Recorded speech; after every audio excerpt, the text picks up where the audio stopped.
Hoy muchos se pierden, viven sin dirección, vagan como ovejas sin pastor. Y al ver las multitudes, tuvo compasión de ellas, porque estaban desamparadas y dispersas como ovejas que no tienen pastor. Mateo 9:36. Buenos días, los saludo hoy, 17 de marzo, mes de compasión. Yo iré por aquellos que vagan sin ti. Bienvenidos a nuestro tiempo de comunión de los domingos en la mañana.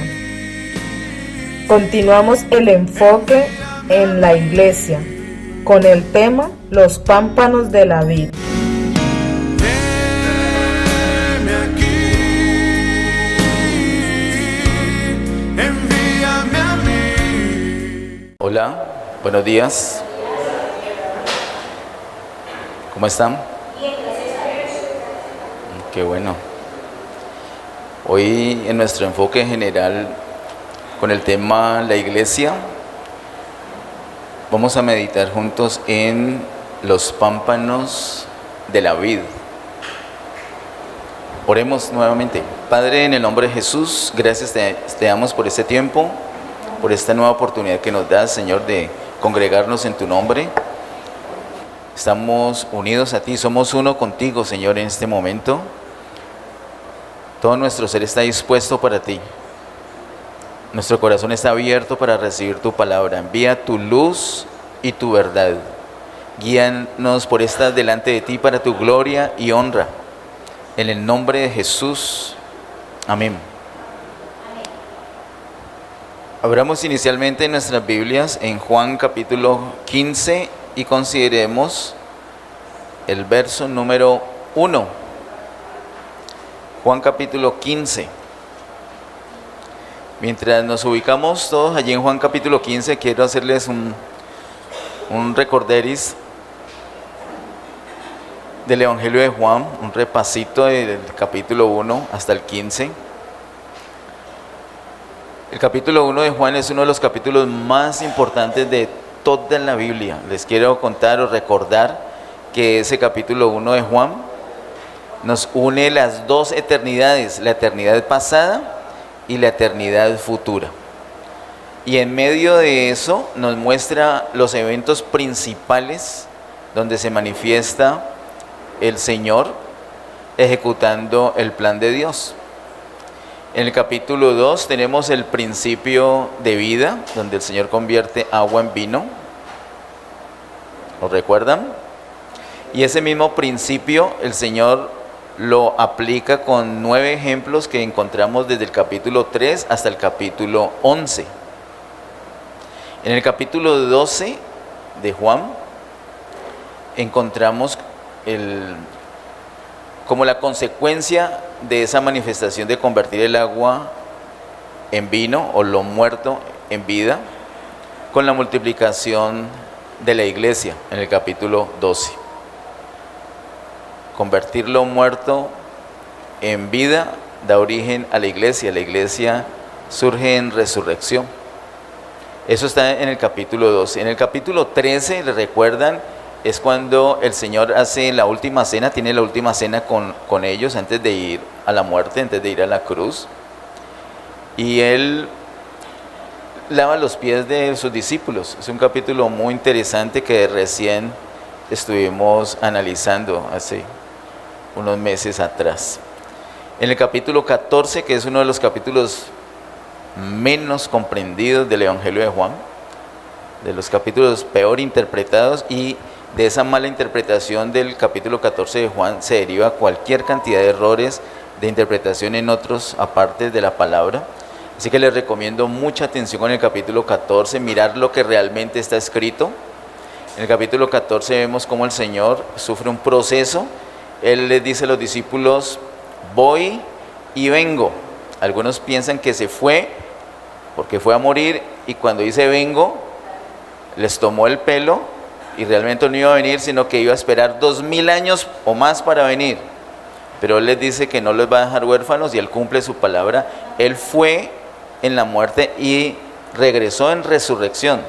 Y el mismo día que Él resucita se imparte a sus discípulos, como lo vemos más adelante en el capítulo 20. Capítulo 14 es muy importante porque se muestra cómo hay una morada mutua. El hombre en Dios y Dios en el hombre. Ese capítulo es determinante para poder entender prácticamente toda la Biblia. Y particularmente para entender el capítulo que nos corresponde hoy, por lo menos vamos a ver una parte de ese capítulo 15, que nos habla de la vid y los pámpanos, precisamente. Bueno, ya estamos todos ubicados en el capítulo 15. Dice el versículo 1 de Juan capítulo 15, yo soy la vid verdadera y mi Padre es el labrador. Vamos a hacer como una mirada por encima para observar por lo menos 4 aspectos muy importantes de este capítulo 15. Con solo el verso número 1 tenemos revelación acerca del Señor Jesús, porque Él dice, yo soy la vid verdadera. Pero también tenemos revelación del Padre, porque dice, y mi Padre es el labrador.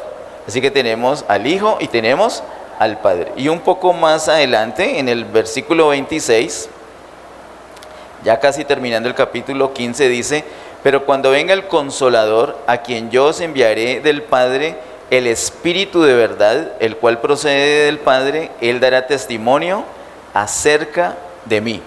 Así que tenemos al Padre, al Hijo y al Espíritu Santo. Tenemos al Señor Jesús como la vid, como el centro de operación, por lo menos como se muestra en el capítulo 15. Y tenemos al Padre como el que origina todo. El Padre es el que da inicio a todo porque Él es el labrador. Si Él es el labrador es porque Él fue que dio origen a esa vid, el que la sembró, el que la plantó. Pero tenemos al Espíritu Santo presentado en el verso 26 y lo llama Espíritu de verdad.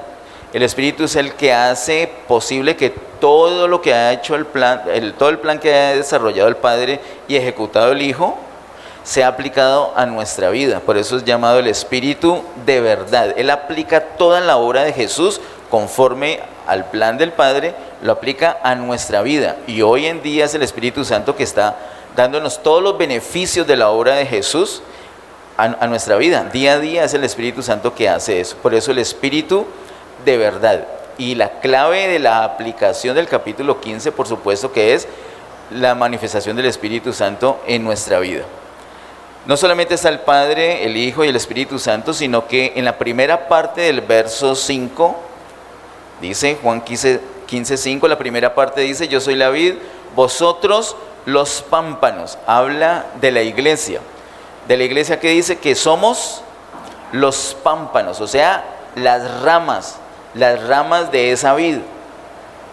Nosotros somos el cuerpo de esa vid. Si se cortaran todos los pámpanos, todas las ramas, quedaría nomás el tronco solo, sin cuerpo.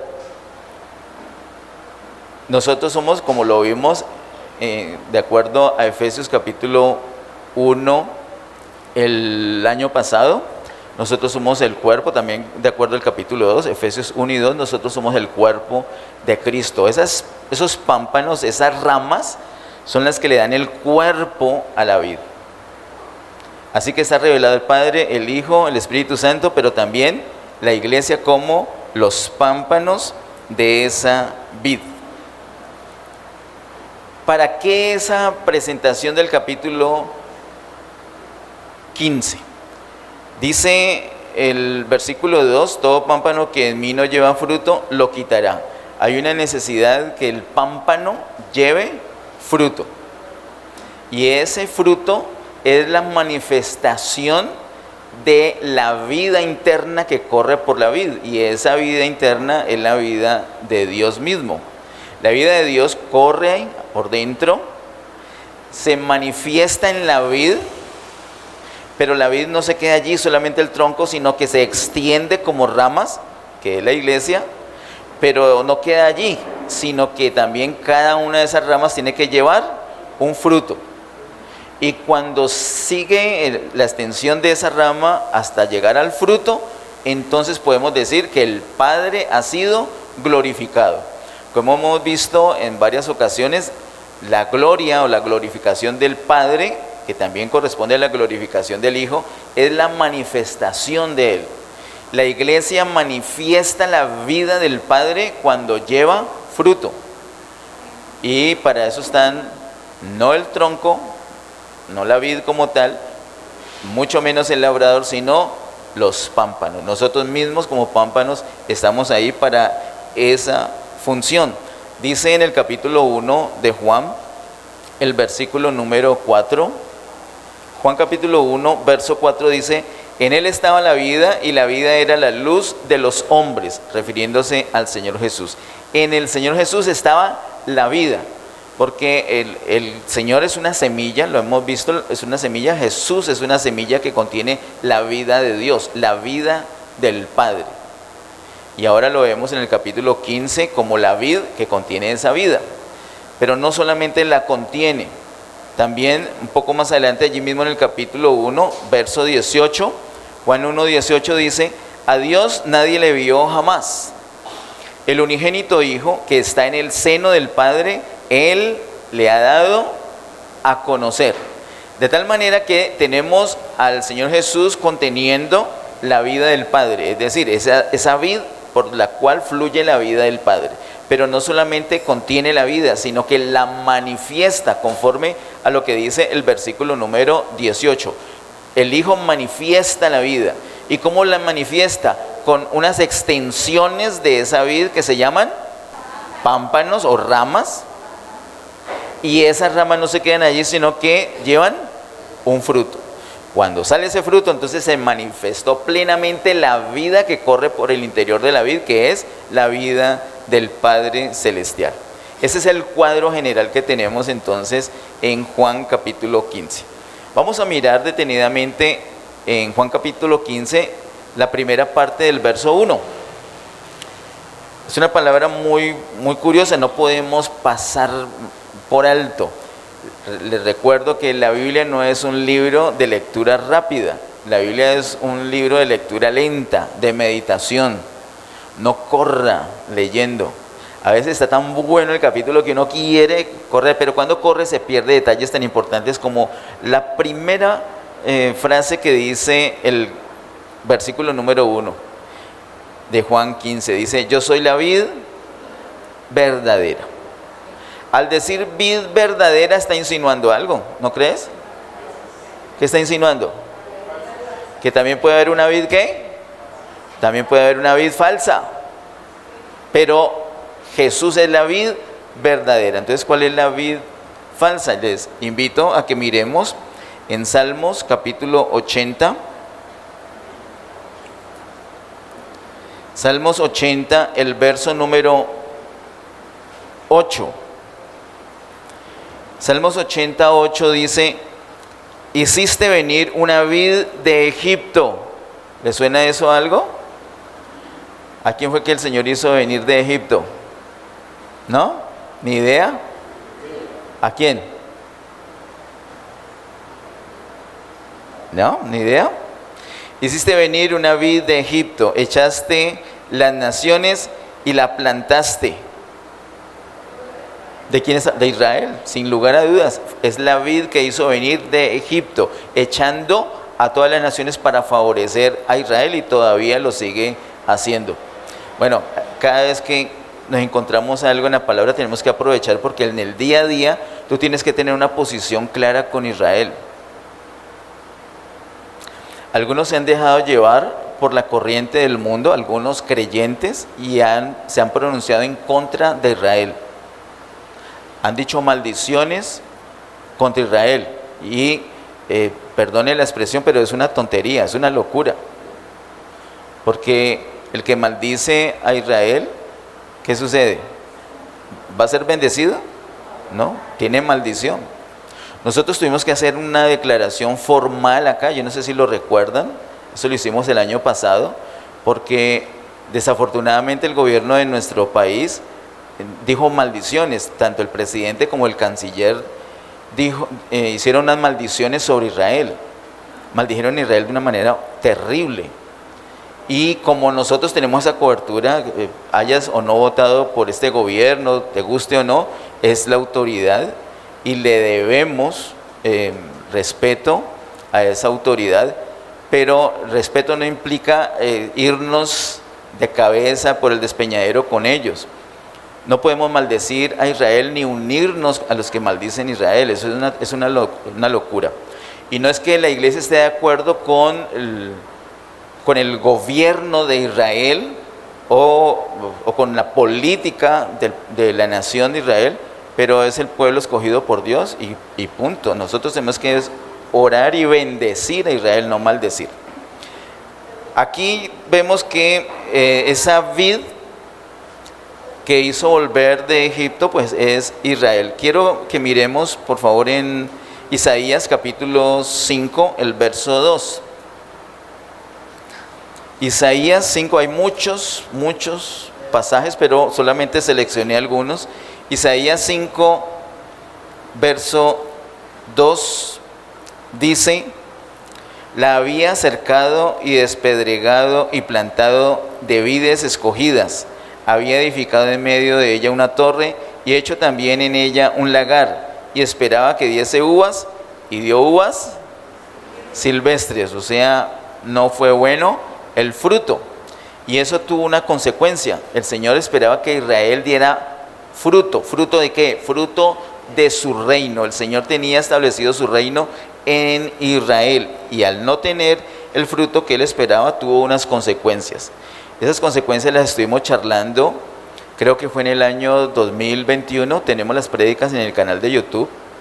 Estuvimos analizando la última semana que el Señor tuvo de vida antes de ir a la muerte, antes de ir a la cruz, antes de lo que tenemos actualmente, que es su vida en resurrección.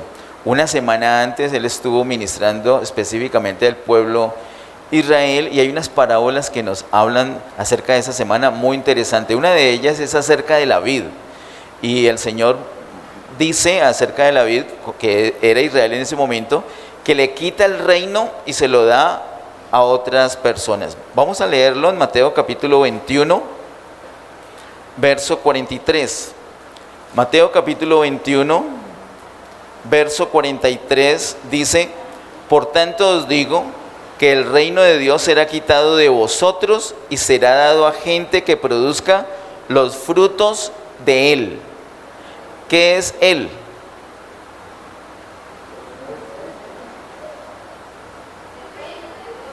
¿De qué está hablando el verso 43? ¿Sí me está siguiendo? Hacemos una pausa mientras que se concentra. Verso 43, por tanto os digo que el reino de Dios será quitado de vosotros. Él está quitando literalmente el reino del pueblo Israel. Y luego dice, y será dado a gente que produzca los frutos de él. ¿Cuál será esa gente? La iglesia, sin lugar a duda. En el contexto lo podemos ver y lo vimos en aquella ocasión, que es la iglesia. Por eso es que actualmente es en la iglesia que se manifiesta el reino de Dios. Dígale a la persona que está cerquita, por favor, a dos personas que estén cerquitas: en tu vida se tiene que manifestar el reino.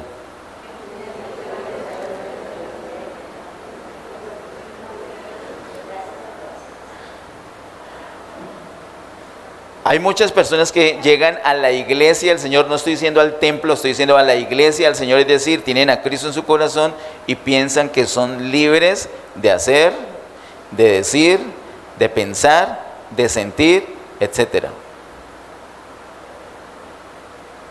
Y no hay tal. La verdadera libertad es la sujeción al reino de Dios. Así que usted no puede obrar, hablar, pensar, ni siquiera puede sentir libremente. Usted no puede sentir como que, no, es que yo sentí, ¿por qué hiciste eso? No, sentí hacerlo. No, pues arrepiéntase. Porque el Señor ha pasado su reino de Israel a la iglesia, y acá nosotros debemos dejar que se manifieste el reino. ¿Para cuántos Jesús es el Salvador? ¿Y para cuántos Jesús es el Señor? Si Él es el Señor, no podemos hacer lo que nos plazca. no podemos sentir lo que queremos. Nosotros tenemos que poner todo en sujeción, todo nuestro ser en sujeción al gobierno del Señor. Cuando lo hacemos así, entonces no vamos a tener el problema de Israel. ¿Cuál fue el problema de Israel mencionado aquí en el verso 43 de Mateo 21? Que aunque el reino de Dios estaba allí, ellos como vid no dieron el fruto esperado, no dieron buenas uvas, el fruto de ellos no fue bueno. Y Él espera que la iglesia sí tenga el fruto adecuado. Amén.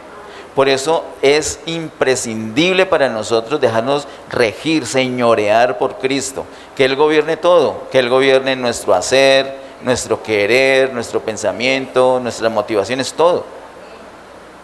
Y es un fluir muy rico. Pero ir en contra del Señor es desastre. Y nos deja sin fruto. Y Él puso su reino en la iglesia precisamente para que llevemos el fruto que Él desea.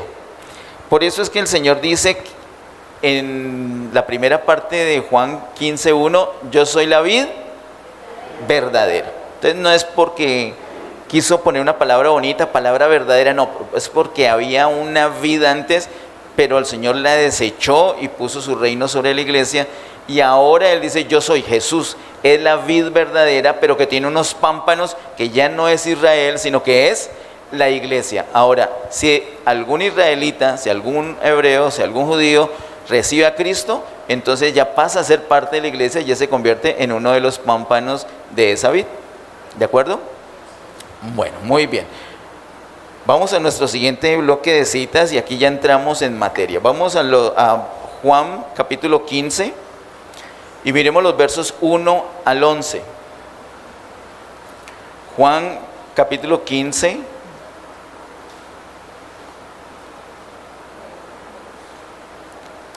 Versos 1 al 11 dice, yo soy la vid verdadera y mi Padre es el labrador. Todo pámpano que en mí no lleva fruto lo quitará, y todo aquel que lleva fruto lo limpiará para que lleve más fruto. Para aprovechar un poquito el tiempo, porque hoy lo tenemos restringido, hoy vamos a salir un poco más temprano por la actividad que tenemos.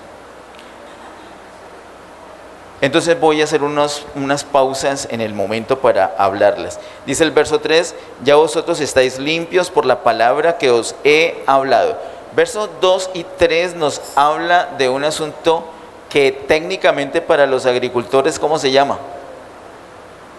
Lo vuelvo a leer, todo pámpano que en mí no lleva fruto lo quitará, y todo aquel que lleva fruto lo limpiará para que lleve más fruto.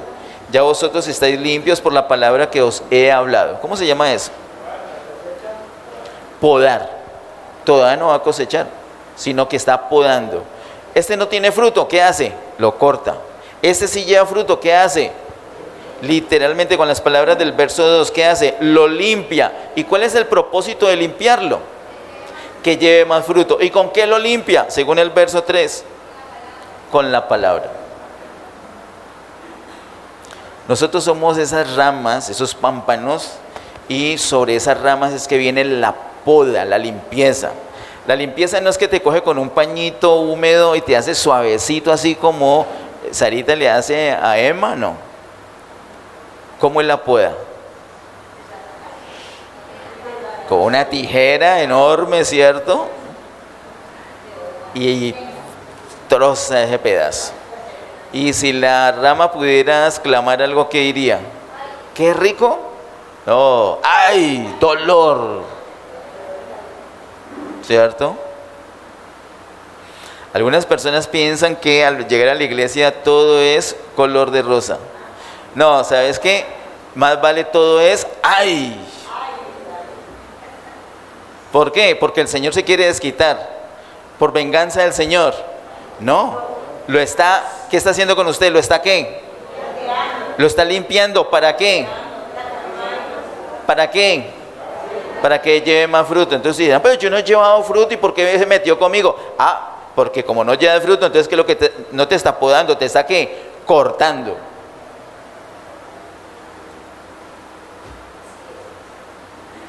Cuando nosotros tenemos vida de iglesia, no le estamos haciendo un favor al Señor, estamos haciendo lo mínimo que tenemos que hacer porque Él ha puesto su reino en nosotros.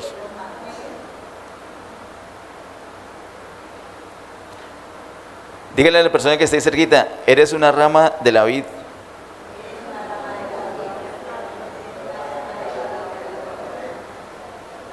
¿Qué hacemos? A veces pensamos que somos nosotros la vid misma. No, no lo somos. A veces pensamos, no, la vid no, pero labrador sí, no, menos. ¿Qué somos nosotros? Nosotros somos las ramas de la vid. Y Él nos poda, sobre todo cuando hay suciedad, limpia, corta. Sobre todo cuando algo se envejeció, corta, porque envejecido no da fruto. Y esa herida, lo hablamos técnicamente, eso fue,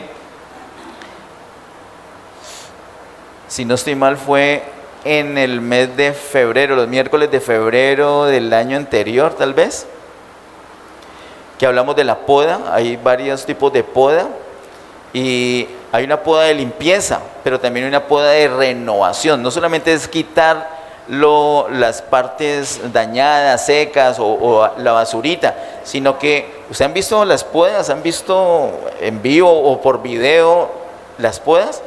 Está la vid toda bonita y llega ese hombre y con una tijera y la arruina, parece. Uno dice, no, la echó, tan bonita que está y la echó a perder. No, pero el labrador sabe lo que hace. Y al tiempo la vemos dando ese fruto hermoso. Pero si lo hubiera dejado, entre comillas, hermosa, el que no sabe dice, no, dejémosla que está bonita. Pero la deja así, pasa el tiempo y no va a dar el fruto. ¿Y para qué son los pámpanos? ¿Para bonitos? ¿Para echar flores? ¿Para qué son los pámpanos? ¿Usted ha visto alguna vez una escalera hecha de madera de vid? ¿No? Andamios, o para construcción. No, la madera de la vid no sirve sino para llevar fruto. No es para flores. Ahora, la vid sí echa flores, pero ¿usted tiene presente cómo es la flor de la vid? ¿Usted tiene presente cómo es el fruto de la vid? Ah, ese sí. Pero no vemos, los muebles de la vid son así. No, no lo tenemos presente. Y las flores tampoco, aunque sí tiene flores.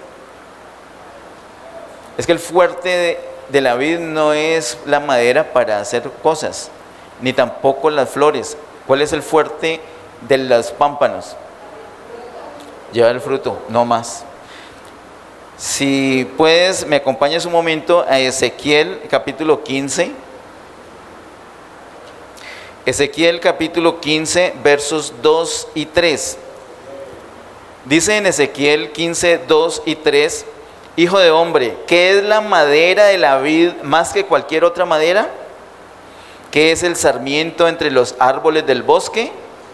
¿Tomarán de ella madera para hacer alguna obra? ¿Cuál es la respuesta? No. Y luego dice, ¿tomarán de ella una estaca para colgar en ella alguna cosa? No. Úselo de estaca y cuelgue algo ahí a ver si no se le cae. Es muy endeble esa madera.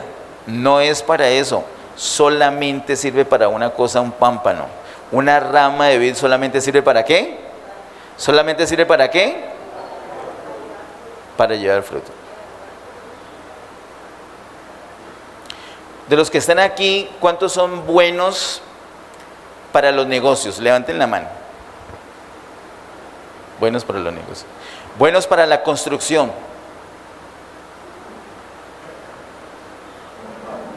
Nadie. Sara, vea, la princesa, buena para la construcción. Para las ventas.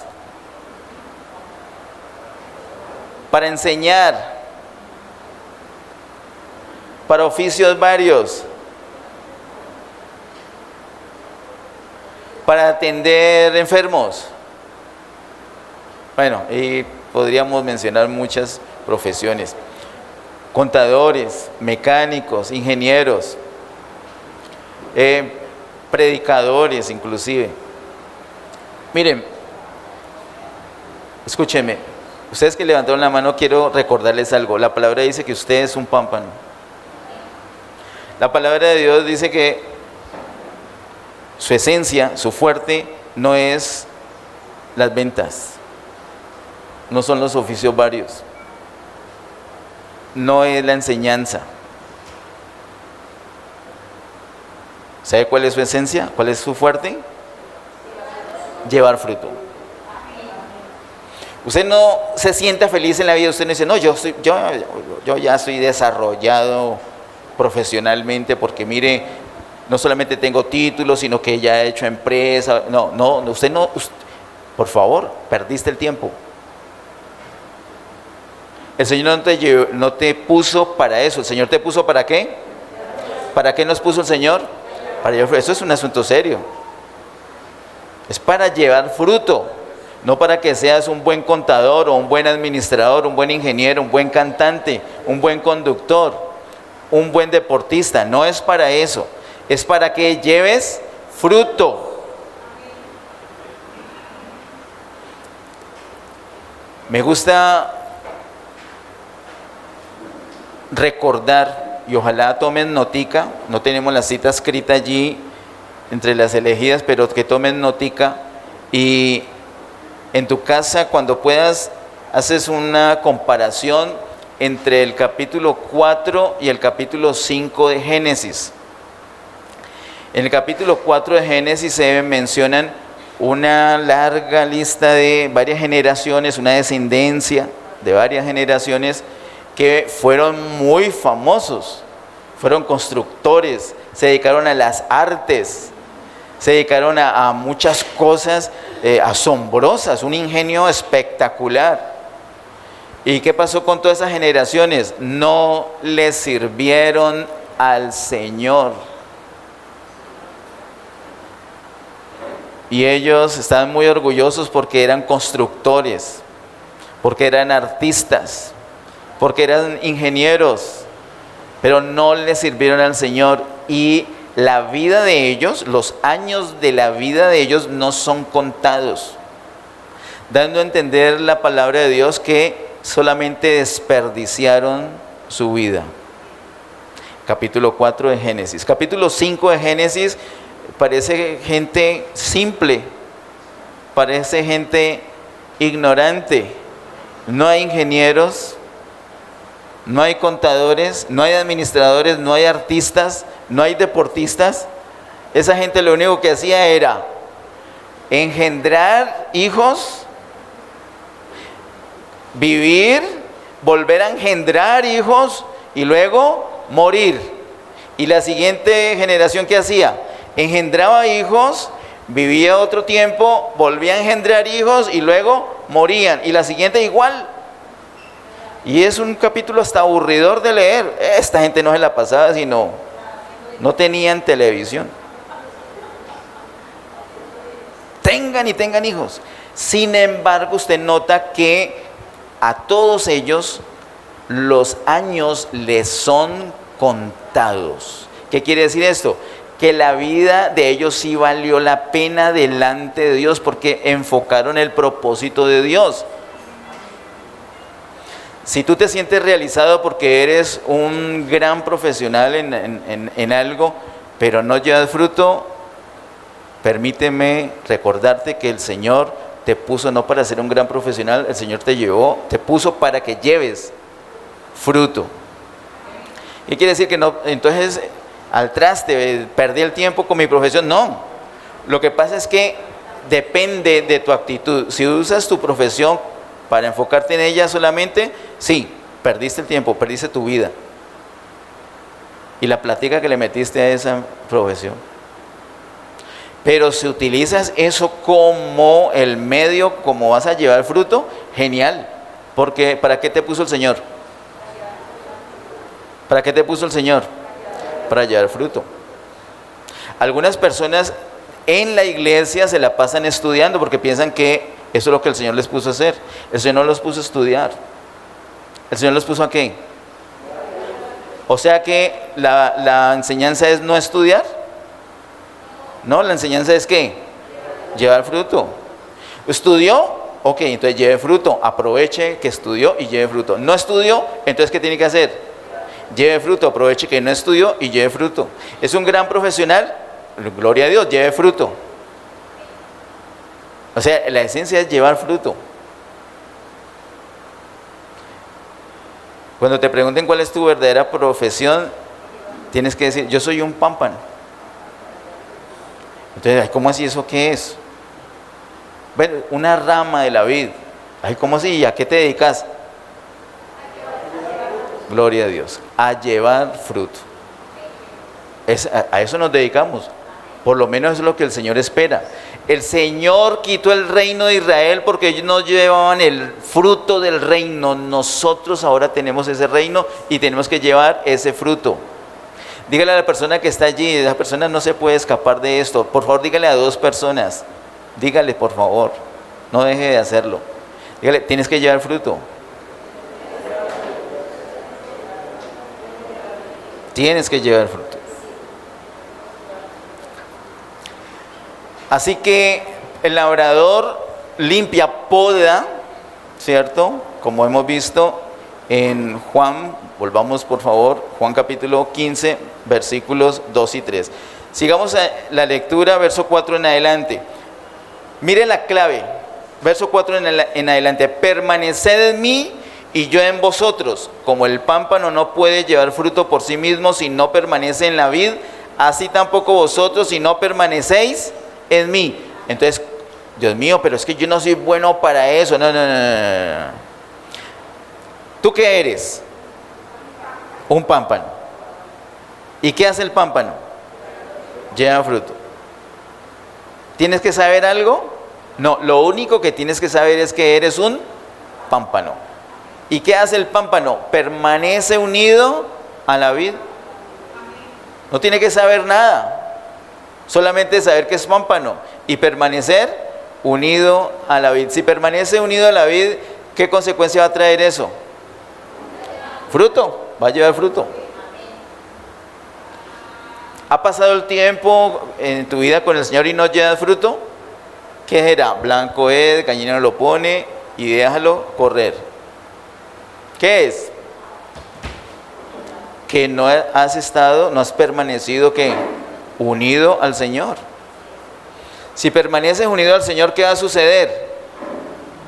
Va a haber fruto. Si permaneces unido al Señor, mira, recordemos nuevamente, está el tronco que es el Señor Jesús, es la vid, lleno de la vida de Dios, contiene la vida de Dios, ¿cierto? El apóstol Pablo nos dice en Colosenses 2:9 que en Él está corporalmente toda la plenitud de la deidad, está lleno de vida, es una semilla de vida de hecho, el Señor Jesús. Y el Señor Jesús no se queda allí solamente conteniendo la vida, sino que Él la manifiesta, la vida de Dios. Y no solamente ahí, sino que la extiende a ramas que somos nosotros. Y esas ramas tienen que permanecer unidas a la vid para que fluya la vida de Dios. Y de tanto fluir la vida de Dios, hay un rebosamiento de esa vida que genera el fruto. Y por eso es que, ¡pum!, otro creyente. Que trajiste otro creyente. No lo trajiste a la reunión, lo trajiste a Dios, lo trajiste a la iglesia. El fruto no es traer gente a la reunión. Ese salón lo podemos llenar muy fácilmente. Hay tantas estrategias. Pero el Señor no nos puso a llenar salones. El Señor nos puso ¿a qué? A llevar fruto. ¿Y cómo es ese fruto? El fruto es por el rebosamiento de la vida. Está tan pegado a la vid que empieza a amontonarse en esas heridas que ha hecho el labrador. Empieza a una yemita, ¿recuerdan? Un borote.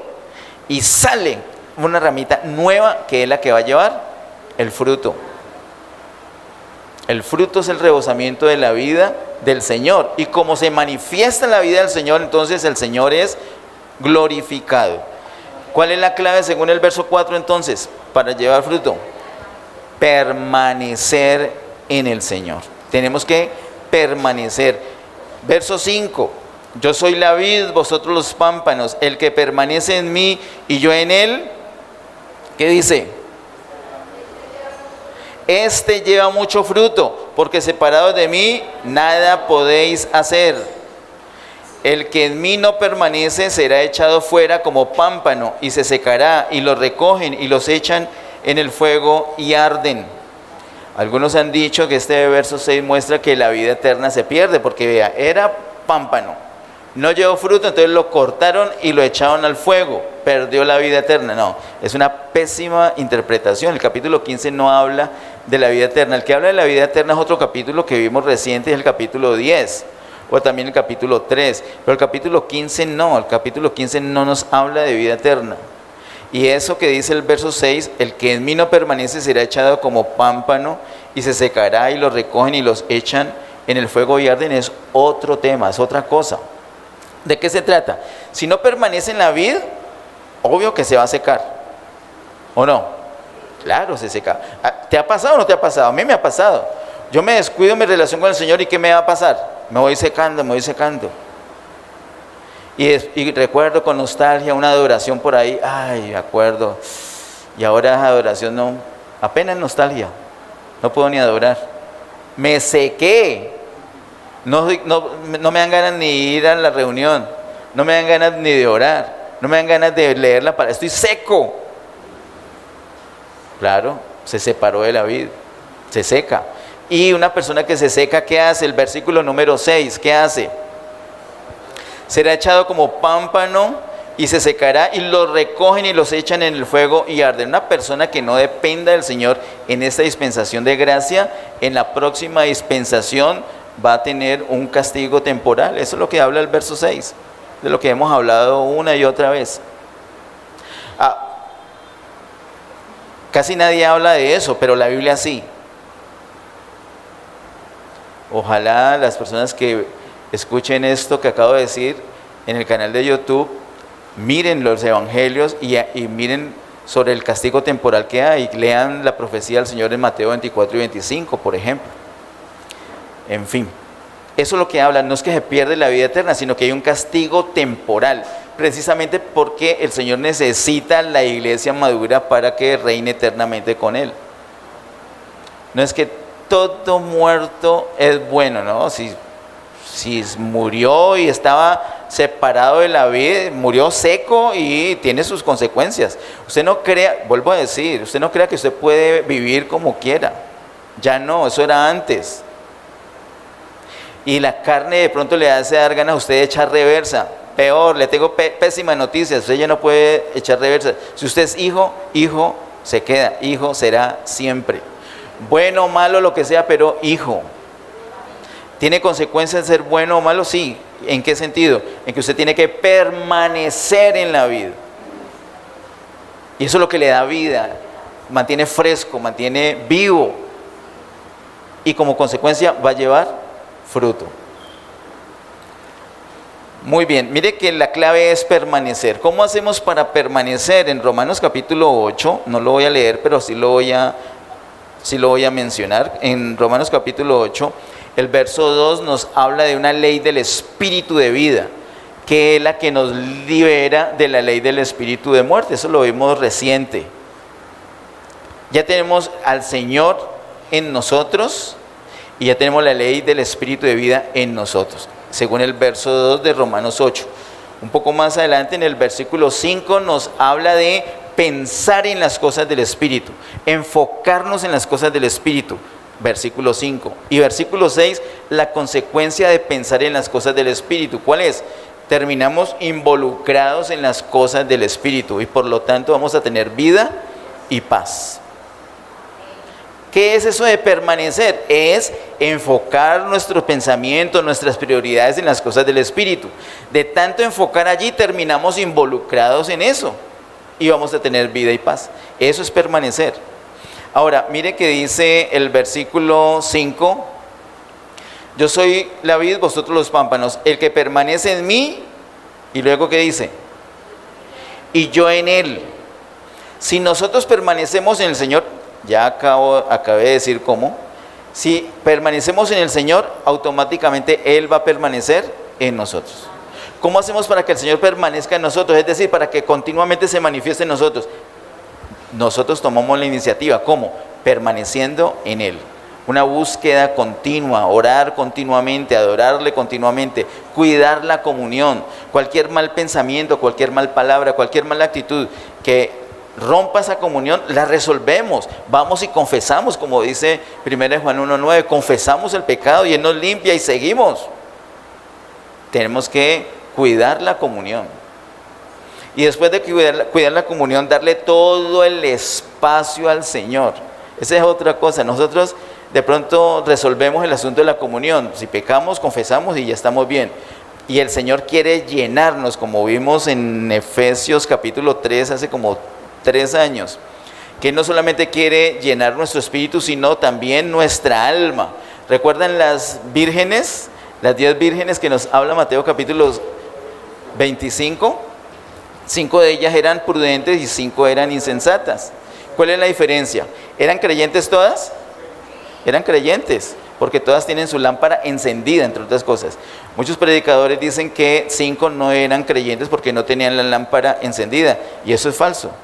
No han leído bien. Las 10 lámparas están encendidas. Basta con leer, no es necesario que te metas 1 año en ayuno.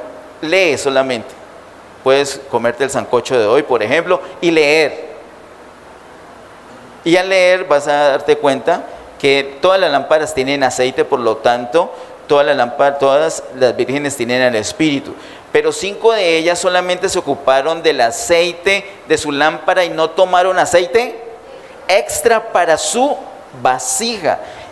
La lámpara es el Espíritu, la vasija es el alma.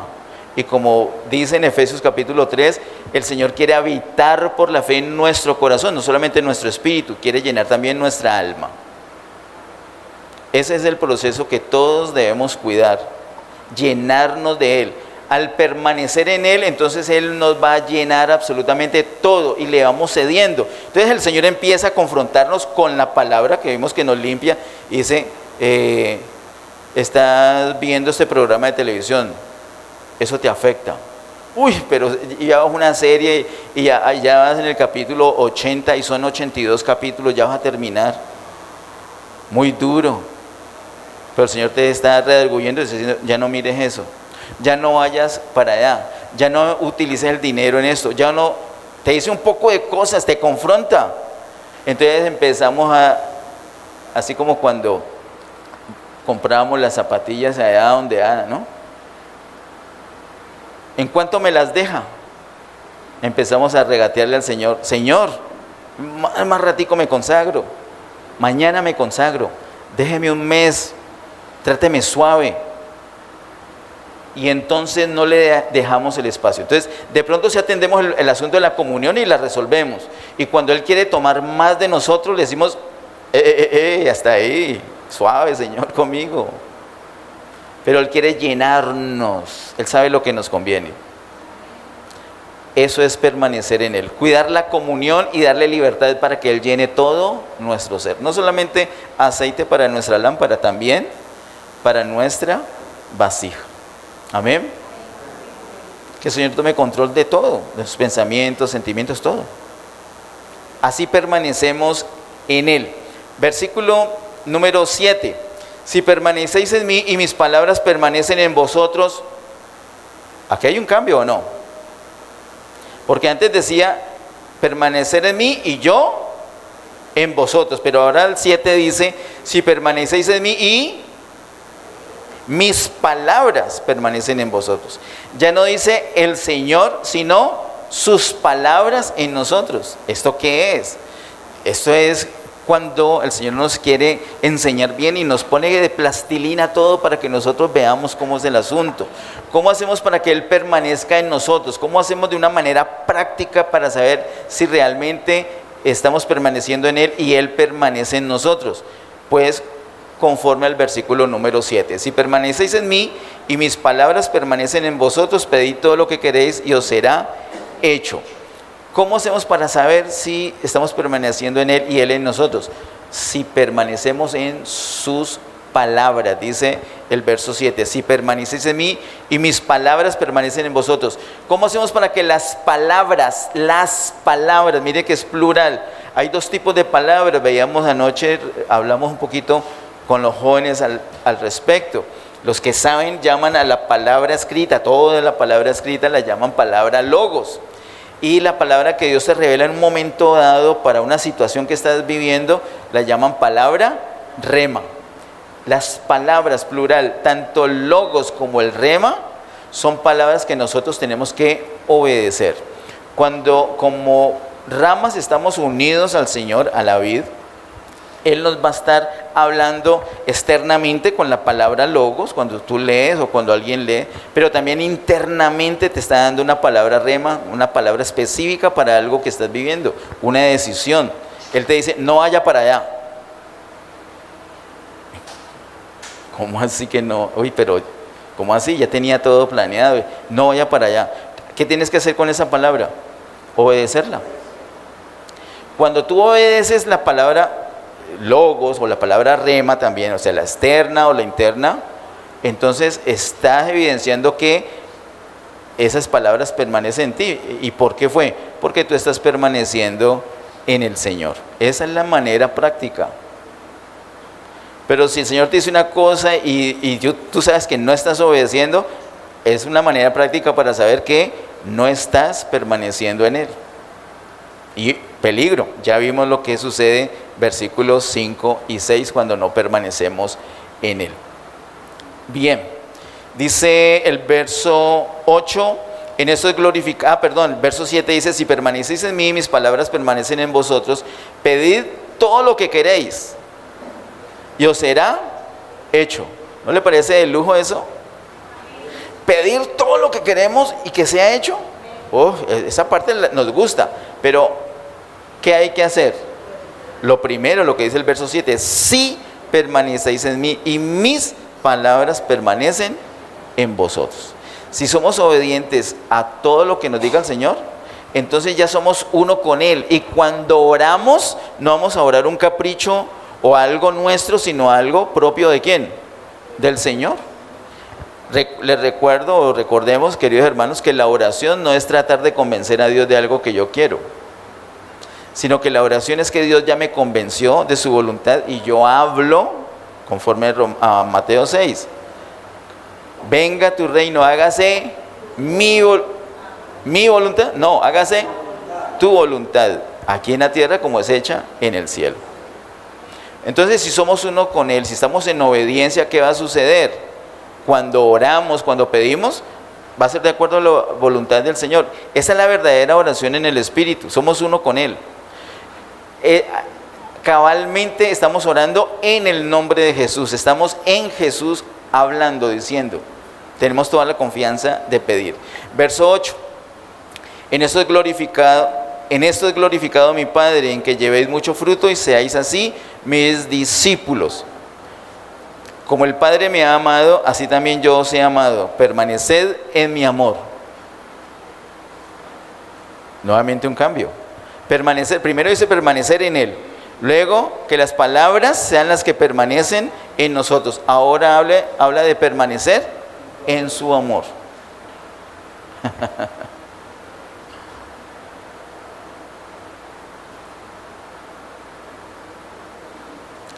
Permanecer en el amor es permanecer en Él primero. Es como cuando el hermano Silvio está ahí al lado de la esposa. Ahí permanece. Y se respetan y todo eso. Pero no necesariamente están permaneciendo en el amor. Pero cuando, hermano, ayúdeme nomás para la ilustración, denle un abracito ahí a su esposa allí. Allí parecieran que permanecen en amor o no. ¿No se ven más enamorados que ahora ratico? Ya, hermano, ya era un ejemplo nomás.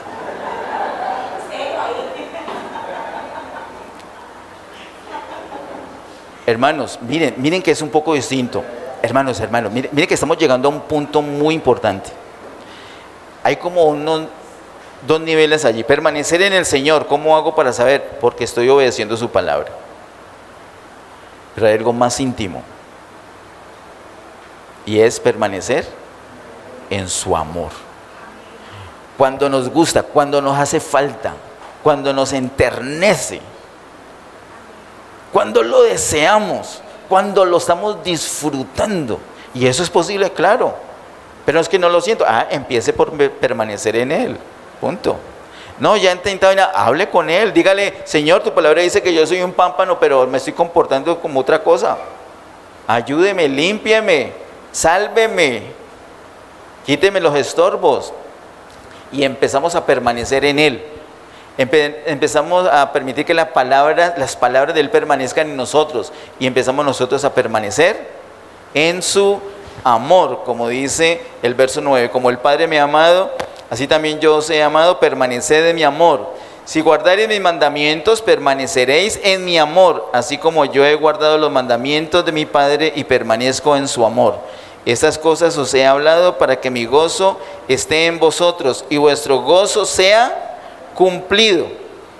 Tenemos unos niveles de gozo y uno dice, no hay nada perfecto, todo como iba bien, ¿no? Ganamos el partido, pero se lesionó la figura del equipo, todo iba bien. Ganamos por goleada, pero quedamos eliminados. Nos faltó un poquito. Siempre como que no hay felicidad completa, dice uno, pero el Señor habla de un gozo perfecto.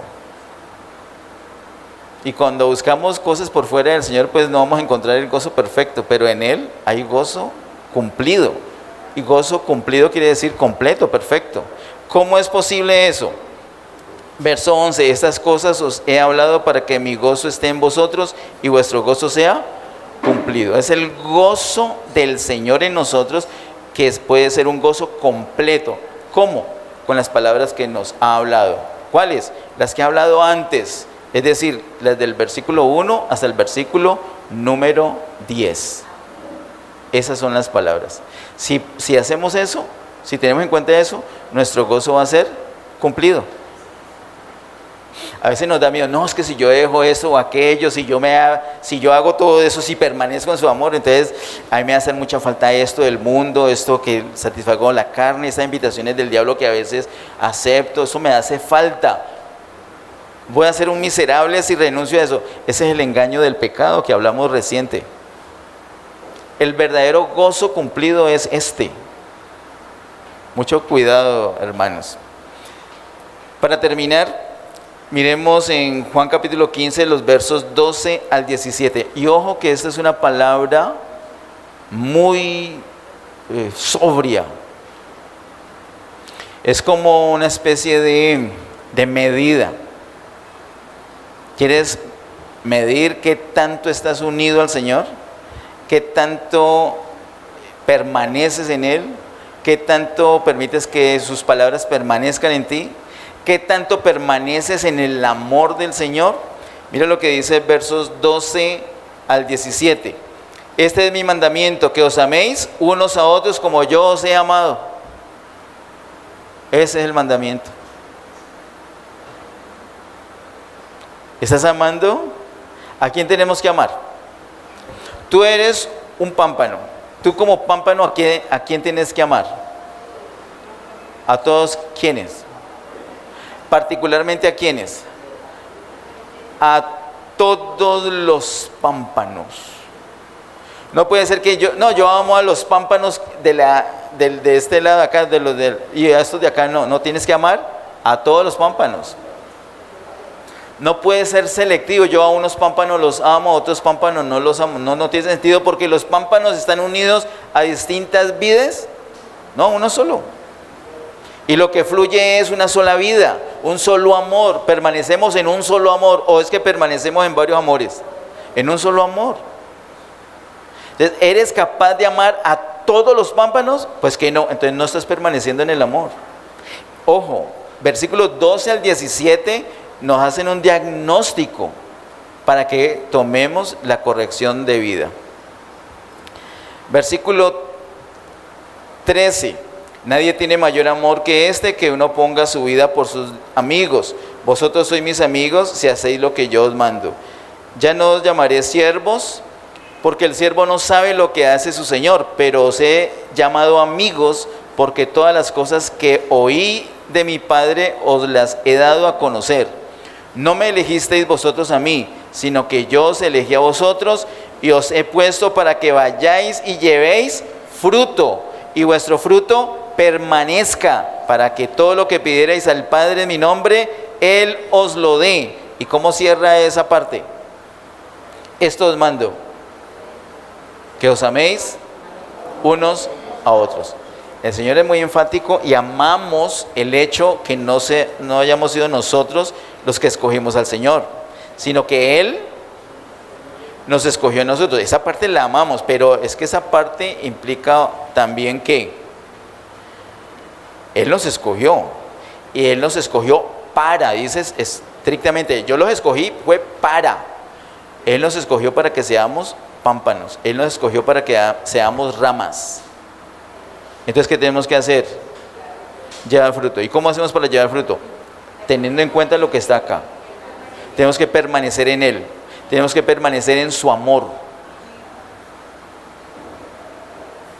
Y eso se traduce en que podemos amar a todos los pámpanos. Si tienes dificultad, querido hermano, si tienes dificultad de amar a alguien, a algún pámpano o a algunos pámpanos, no te quedes allí, no pienses que el Señor sabe que voy así. No, es que Él te llamó, no fuiste tú.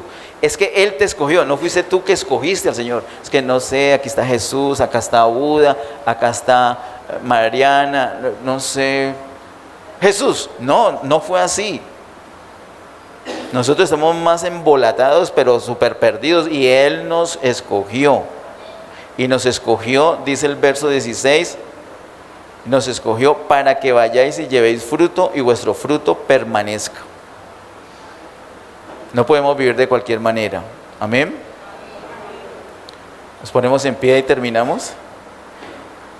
Si puedes, por favor, dale la mano a uno o dos pámpanos allí y oremos juntos. Padre, en el nombre de Jesús, gracias, Señor, te damos por este tiempo. Gracias por tu gran amor. Gracias por tu misericordia. Gracias por tu palabra. Gracias, Señor, porque somos los pámpanos de la vid verdadera. Gracias por el privilegio. Gracias porque no tenemos que hacer la gran cosa, sino tener la revelación que somos pámpanos, y el pámpano lleva fruto. Ayúdenos, Señor, a asimilar esto. Ayúdenos, Señor, a ser sencillos, a ser humildes, recibir con humildad, con mansedumbre esta palabra. Ayúdenos por tu Espíritu para que sea la realidad, la verdad, la experiencia de este diseño de Juan 15, amado Dios. Queremos llevar un fruto que te exprese, que se note que la vida tuya fluye a través de nosotros como ramas, Señor. Queremos llevar ese fruto que glorifique tu nombre, amado Dios. A ti te damos toda gloria, honra y honor por siempre. En el nombre de Jesús, amén. Que Dios les bendiga, hermanos.